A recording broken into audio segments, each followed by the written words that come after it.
海堤灣日出康城最後一期，林海新生活，我喺度等你。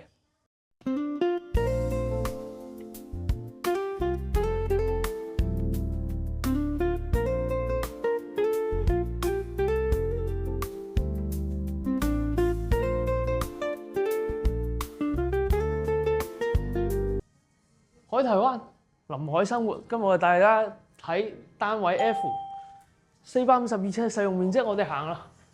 一入到嚟，打開呢個係一個大型儲物櫃啦，電錶咧擺喺呢個位置嘅，咁下面咧就可以放鞋啦。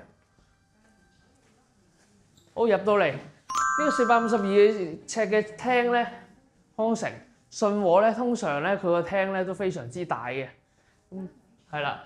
嚟到呢個位啦，由攝影師嗰個位去到我呢個位啦。好，望一望開放式嘅廚房，大多數而家嘅新樓都係開放式嘅廚房啦。咁啊，有大量嘅儲物空間啦，係。然後雪櫃就喺呢度，呢個可以掹出嚟嘅。西門子嘅家私啦，全部都係。洗衣機喺度，咁爐頭、蒸焗爐同埋抽油煙機都係西門子嘅。好，我哋行嘅。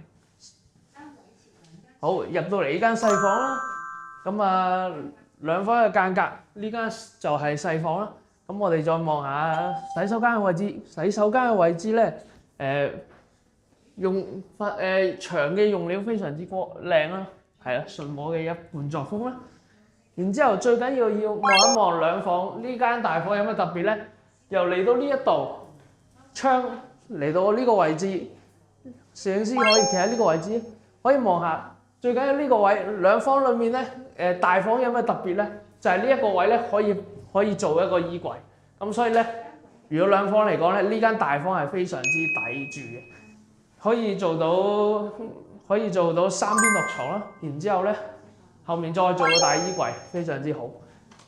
好，海堤灣，約定大家到時見。